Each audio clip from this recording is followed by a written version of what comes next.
Do you ever get that creeping feeling when you're alone in the woods or driving on a long, desolate road? That irrational fear that something could just happen? What if that irrational fear is actually based on real-life nightmares?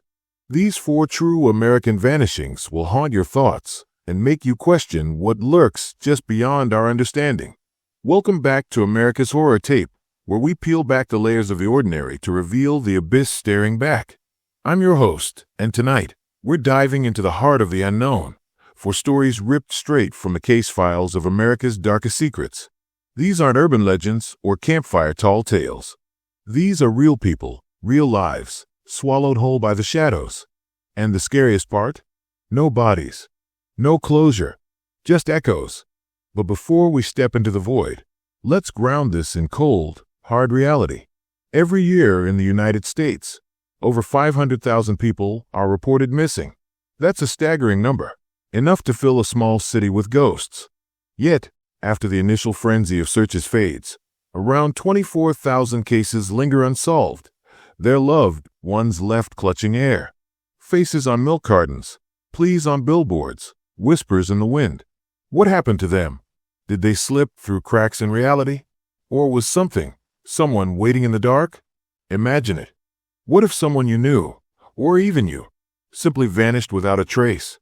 One moment, laughter over dinner. The next, an empty chair and a lifetime of what-ifs. It's the kind of thought that burrows into your brain, like a splinter you can't dig out. Tonight, we'll walk that razor's edge with 4 cases that defy explanation. First, a hiker who chased a cave that shouldn't exist, only to be claimed by it. Then, a college girl whose single car crash birthed 1,000 theories and 0 answers. Next, the mobster who vanished from a crowded parking lot, his secrets buried deeper than his presumed grave. And finally, 5 siblings who danced into a Christmas inferno and out the other side into oblivion. Stick with me, because these stories don't just chill the spine, they rewrite what you think is possible. Grab a blanket, dim the lights, and let's open the case files. But remember, once you hear these, the night might feel a little emptier. The vanishing hiker, Kenny Veach. Picture this. It's the dead of night in the Nevada desert, where the stars punch holes in the black velvet sky, and the air hangs heavy with the scent of sage and secrets. The year is 2014, and out there, a man named Kenny Veach is about to become a phantom. Kenny wasn't some wide-eyed novice stumbling into the wild. No, he was 47. A Las Vegas local with veins full of adventure. A construction worker by day, but online, he was snake-bitten G. The YouTube sensation racking up views with raw, unfiltered hikes through the unforgiving backcountry. His channel was a digital scrapbook of survival tips, stunning vistas, and that rugged charm that made you feel like you were right there, boot to boot with him. Kenny loved the solitude, the way the desert stripped everything down to bone and breath. He'd logged hundreds of miles solo, from the neon glow of Sin City bleeding into the horizon out to the restricted fringes of Nellis Air Force Base. Area 51 territory, folks. That mythical patch of sand where Uncle Sam hides his toys and conspiracy whispers ride the thermals like vultures. But Kenny? He thrived on it. The desert's my church, he'd say in his videos, that gravelly laugh cutting through the static. Little did he know, it would be his crypt. It all started innocently enough, or as innocent as a dare from the internet can be. Back in October 2014, Kenny dropped a video titled, "Leading to a Strange Structure." He was out near the base's perimeter, poking around an old mining road, when he veered off trail toward a sheer rock face. There, etched into the stone like a scar from another world, was a massive M. Faded but unmistakable, towering over the landscape. Curiosity hooked him like a fish on a line. He pushed closer, heart pounding, and that's when he found it. The M cave. Not your garden variety hole in the wall. This was a yawning black maw, perfectly camouflaged, swallowing light like it had teeth. Kenny described it in hushed tones. It's like the earth just opens up. No warning. And inside, pitch. The kind that presses on your chest. But here's where the hook twists into nightmare. As he stood there, filming with his phone's shaky beam, Kenny froze. "I felt it," he told his viewers later. eyes darting like he'd seen the devil himself. A hand, cold, firm, grabbed my back. Right here. He slapped his shoulder for emphasis. I whipped around, nothing. Just wind, right? But it wasn't wind. It was deliberate. Chills, right? He bolted, video cutting off mid-breath, but the seed was planted. Comments exploded. Dude, that's Area 51 security. Portal, man, straight up Stargate. Don't go back, Kenny. Some doors stay shut for a reason. He couldn't resist. The pull was magnetic. That itch you can't scratch. Kenny posted follow-ups, dissecting the footage frame by frame. Theories bloomed like desert wildflowers after rain. Government black ops, extraterrestrial guardians, even a dimensional rift sucking souls into the void. Kenny laughed it off at first, but you could see the hook sinking deeper. His hikes grew obsessive, circling that spot like a moth to flame. One more look, he promised his girlfriend, Jonna. Short overnight. I'll be back by dawn. November 10th, 2014. 6 a.m., Kenny kissed Jonna goodbye in their Las Vegas apartment. The kind of quiet moment that replays in nightmares. He packed light, backpacked, water, energy bars, that trusty camera. No gun, Kenny wasn't paranoid. He drove his beat-up truck to the trailhead, a dusty pull-off where the road surrendered to sand. Left his phone with Jonna. In case of emergency, he joked. Then he vanished into the scrub. Hours ticked by. Sunset bled the sky crimson, and still no Kenny. Jonna's texts went unanswered. His truck sat sentinel, keys in the ignition, gear untouched. Panic clawed in. By midnight, she called the cops. Search parties mobilized at first light. Clark County sheriffs, volunteers from Kenny's hiking forums, even drone pilots scanning the Badlands. They combed 20 square miles. Heat signatures, flaring false hopes on thermal cams. Nothing. Zilch. The desert, that vast, indifferent beast, had claimed another.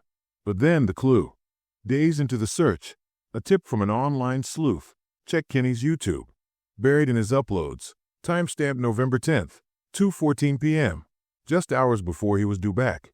A single photo, auto-posted from his camera's wireless sync. Jonna's blood ran cold when she saw it. Not the triumphant selfie you'd expect. No, this was a glitch in the matrix, a blurry smear of rock and shadow.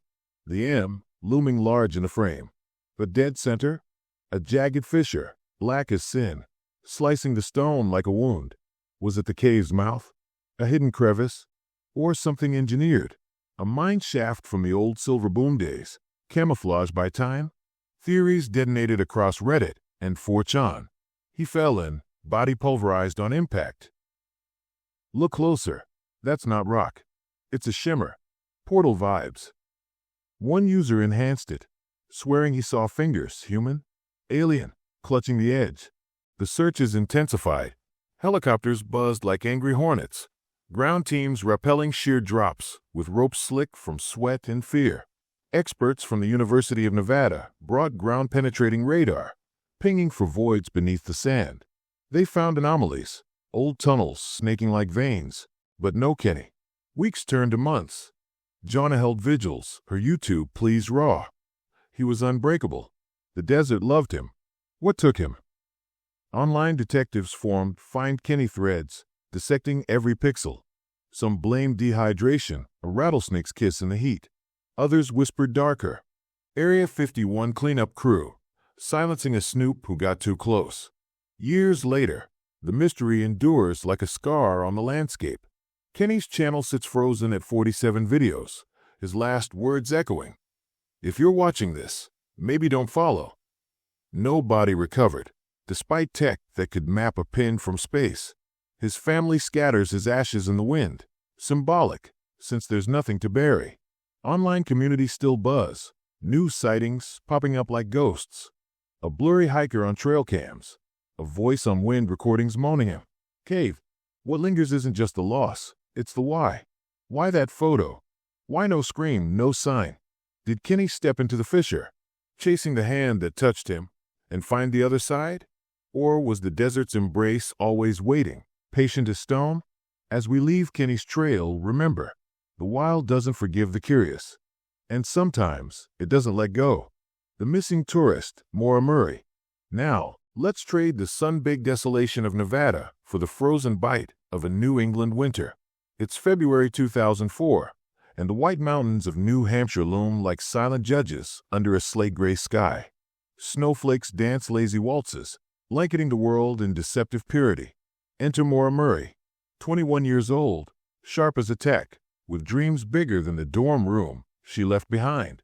A nursing student at the University of Massachusetts Amherst, Maura was the girl who turned heads, athletic build from her track days, auburn hair framing a face that lit up with quiet intensity.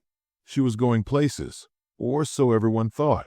Boyfriend Bill Roche, family back in Hanson, Massachusetts, they all saw the spark. But beneath the surface, currents of chaos, pulling her toward the edge. The unraveling started small, like cracks in ice before the break. February 9th dawned ordinary enough. Classes, coffee, the grind. But by afternoon, Maura's world tilted. She hit up her professors with a mass email. Family emergency. Out of town a few days. No details. No follow-up. Then, she logged into her bank, withdrew $280, cash. Crisp bills stuffed in her pocket. A quick stop at a liquor store. Grey Goose vodka, Kahlua, wine. Enough for a party, or a wake. Her boyfriend Bill? She called, voice tight. Don't worry about me. He pressed. She hung up. That night, she crammed her black Saturn sedan like a getaway car. Clothes, books, birth control pills. Even a diamond necklace from her dad. Box still sealed like a promise unkept. Where was she headed? No one knows. Maps in the car pointed north. Maybe Bartlett, New Hampshire, for some ski getaway. Or to the graves of ancestors in the area. Or nowhere at all. At 3:30 p.m., Maura peeled out of the UMass lot, eastbound on I-90, pushing 90 miles per hour. A campus cop clocked her, lights flashing, but she didn't stop. Heart slamming. She ditched the interstate for back roads, the Saturn's tires humming a frantic lullaby. Dusk crept in, turning the woods to ink. Around 7:15 p.m., on the serpentine twist of Route 112 in Haverhill, a ribbon of asphalt flanked by hemlock sentinels and sheer drops, disaster struck. A sharp curve, black ice maybe, or distraction. The Saturn fishtailed, slammed a snowbank, front end crumpled like paper. Steam hissed from the hood, red taillights pulsing like a dying heartbeat. Maura stumbled out dazed, jeans dark with slush, jacket zipped against the 0-degree chill. That's when Butch Atwood, a school bus driver heading home, crested the hill in his yellow behemoth. He slowed, window down. You okay, miss? Maura waved him off, mumbling something about AAA coming. Polite, but urgent. Don't call, her eyes pleaded. Atwood bought it, or tried to. He radioed 911 anyway. Single car wreck. Girls shaken but mobile. Route 112, mile marker 16. Faith Smith, a neighbor half a mile up, heard the screech. Tires on ice, metal kissing snow. From her kitchen window, she watched. A figure darting away from the wreck, eastbound, toward the dark. No bag, no limp. Just gone, swallowed by the tree lean. Police arrived 10 minutes later, tires crunching gravel, flashlights carving yellow arcs. The car sat abandoned, engine ticking cool, keys in the ignition. Inside, wine bottles shattered on the floorboard, a red box of Franzia spilling like blood. But Maura vanished. No footprints in the fresh powder. No blood on the dash. No scream echoing off the pines. The scene screamed wrongness. Officers fanned out, beams probing the underbrush, but the snow mocked them, pristine, untouched. A rag stuffed in the tailpipe. Sabotage, or a drunk's trick to hide a DUI. Maura's prints lifted from the wheel, but no matches in the system. Her phone, pinging towers eastward, then dead. Bill Roche got the call that night. Drove up in a blizzard, camped by the wreck till dawn. She wouldn't just leave, he told cops, voice cracking. But she had. Dawn broke gray and merciless. Searches bloomed. 9 units sniffing phantom trails. Helicopters thumping overhead. Volunteers trudging miles of logging roads. Divers dragged the nearby Ammonoosuc River. Hooks snagging roots, but no body. Maura's family arrived, shell-shocked. Dad Fred, a mechanical engineer with a bulldog tenacity, plastering her face on every pole from Amherst to the Canadian border. Bill proposed via phone that Valentine's Day. Ring mailed to an empty slot. Heartbreak in an envelope. Theories? They multiply like shadows at dusk. Foul play tops the list. A passing driver, Atwood himself, some whisper, scoops her up, dumps her in a ravine.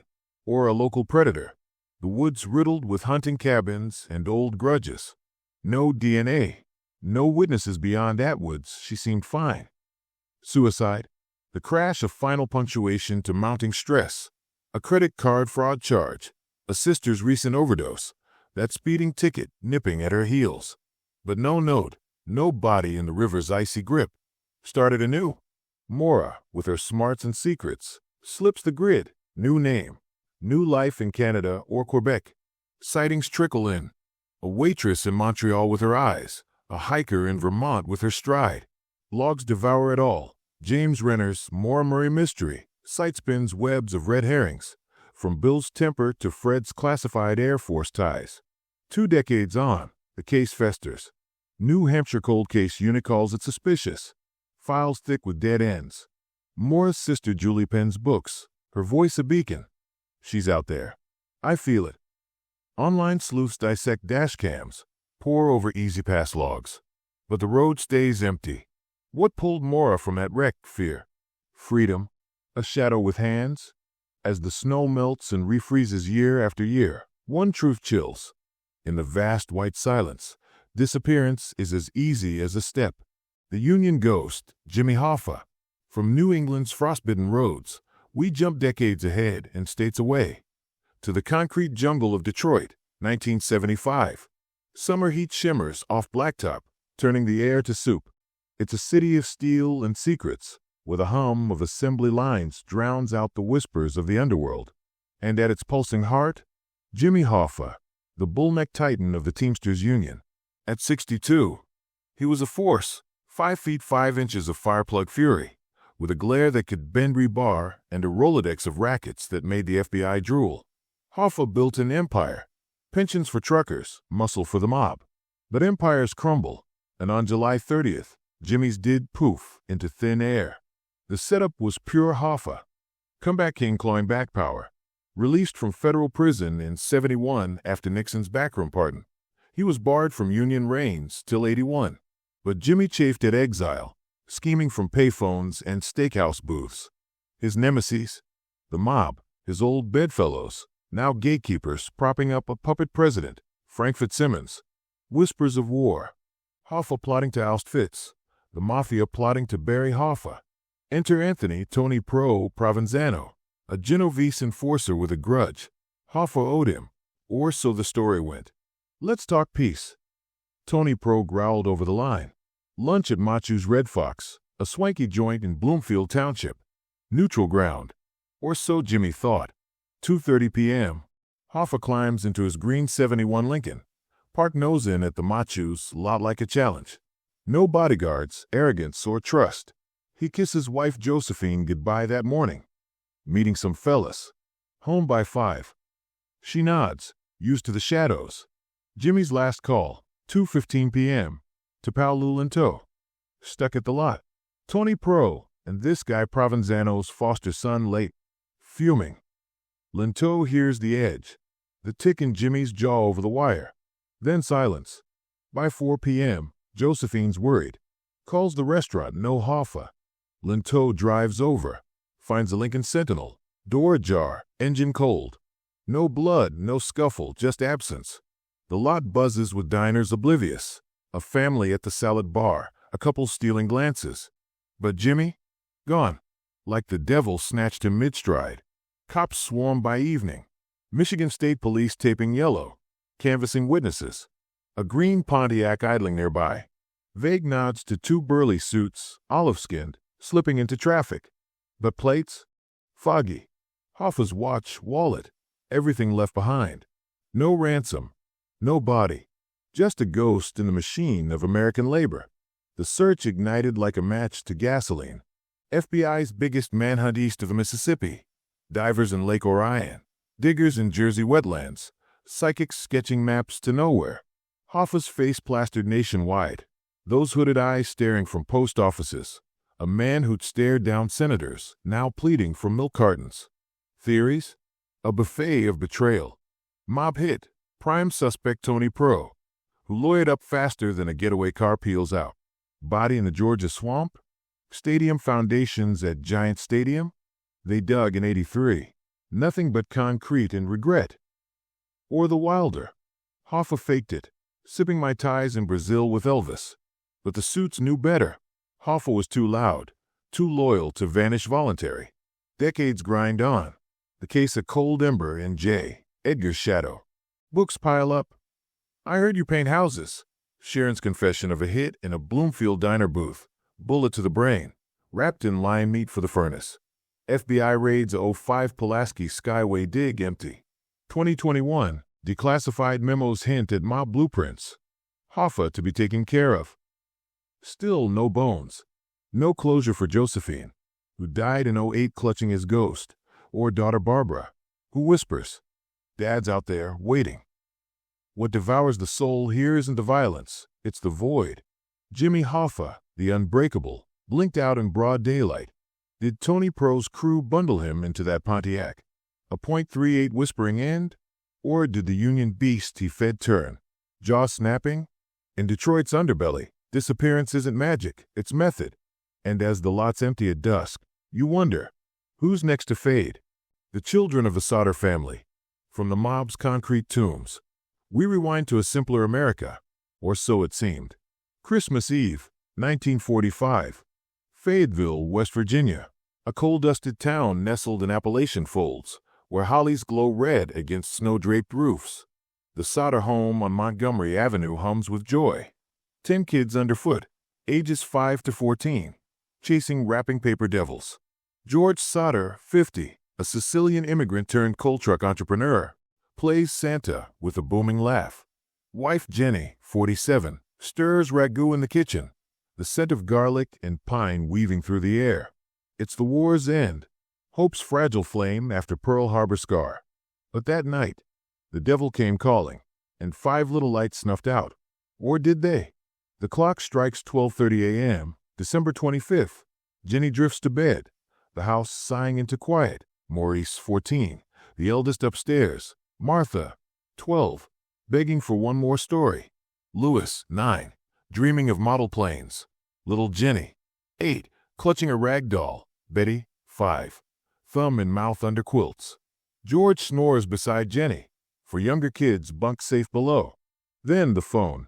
Shrill, insistent, slicing the dark. Jenny stumbles down, lifts the receiver. A woman's voice, nasal and wrong. Is this the Sauter place? Lot car outside, can you help? Click. No address. A wrong number? Or bait? She shakes it off, climbs back. Minutes later, 1 a.m. flames. Not a crackle or roar. The third-floor attic, wired for holiday lights, erupts in orange fury. George bolts up, smoke-stinging eyes. Fire! He grabs the 4 downstairs. John, 23. George Jr., 16. Marion, 17. Sylvia, 14. Hustling them out the side door, into biting cold. Jenny follows, coughing, barefoot in nightgown. But the stairs? A wall of heat, buckling under invisible hands. George yells up, "Jump!"